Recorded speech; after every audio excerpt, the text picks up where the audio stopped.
Children, I hope you all are in good health and high spirits. Let's continue our chapter,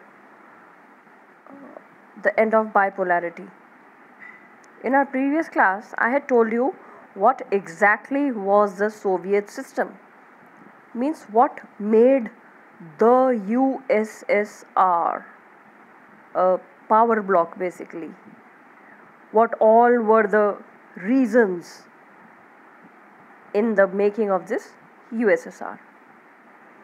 Then I had come to you on the second topic on page number 19 of your NCERT, which deals with Gorbachev, Mikhail Gorbachev, who became the president, and he sought to make certain reforms in the system.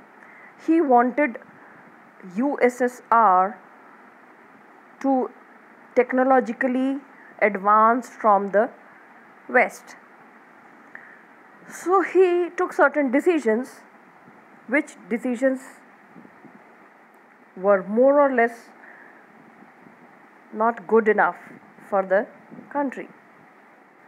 Though he tried his level best to keep the USSR a superpower bloc. But these decisions were taken at the wrong time. Here, the people in the East European countries, they were also a part of Soviet bloc. They started to protest against their own governments and Soviet control. So unlike their past, this Soviet Union under Gorbachev, they did not intervene when the disturbances occurred and the communist regimes collapsed one after another. I hope you all remember that the USSR was a combination of 15 republics, which means that 15 small countries together made the USSR. So here, when in the East the disturbances started against the communist regime, so they started collapsing and Gorbachev did not interfere. And here there were certain leaders within the government who opposed these reforms of Mikhail Gorbachev. And they were not in the favor. If we talk about 1991, there was a coup that took place which encouraged this Communist Party hardliners, and the party had tasted freedom by then, so they did not wanted that old style rule of the Communist Party. Means they were fed up of this Communist Party rule, because everything, the entire economy or any resource was under the government rule. So the people were by now fed up of all this, so they wanted freedom. And Boris Yeltsin emerged as a national hero in opposing this coup. The Russian Republic, where Yeltsin won a popular election, began to shake off centralized control.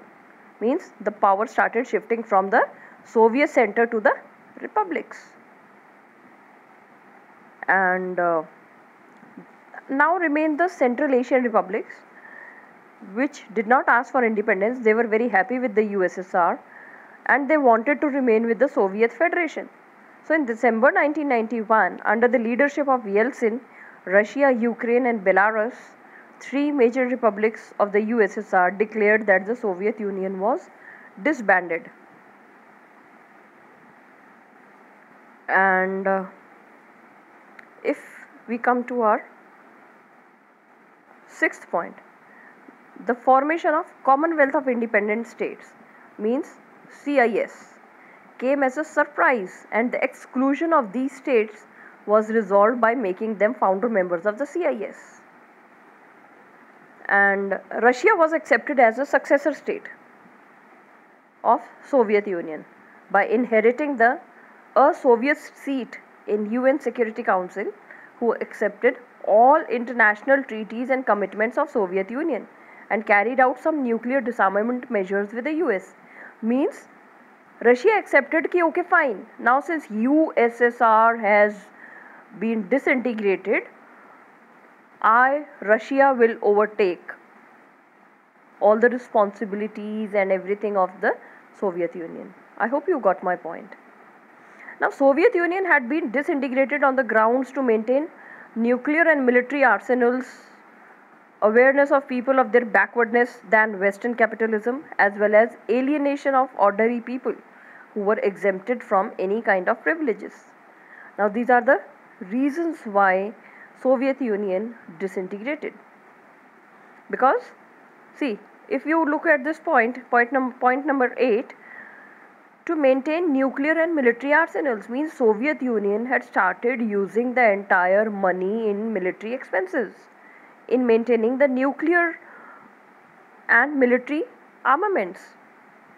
Then awareness of people of their backwardness. People had now been aware that how backward they are from the Western capitalism, as well as alienation. Alienation means feeling of being an alien of ordinary people who were exempted from any kind of privileges. So the rise of nationalism and the desire for sovereignty within republics like Russia, the Baltic republics, which include Estonia, Latvia and Lithuania, Ukraine, Georgia and others, proved to be the most immediate cause for disintegration of USSR. Now if I talk about your word sovereignty. Sovereignty means when no outside power can tell you or tell a country how to rule. Now disintegration of USSR resulted into the end of Cold War confrontations, created dominant capitalist system, emerged many new states, and the advantage was taken by Central Asian countries of their geographical locations by maintaining relations with Russia, the West, the US, China and others. Then 11th point, the process of transition from an authoritarian socialist system to a democratic capitalist system in Russia. Central Asia and East Europe was influenced by World Bank and IMF came to be known as shock therapy. Now besides this children, these topics are not in your syllabus anymore. So we will be talking about the end of bipolarity. Second topic will be our unipolar world. So in our next class we'll talk about this unipolar world. Thank you.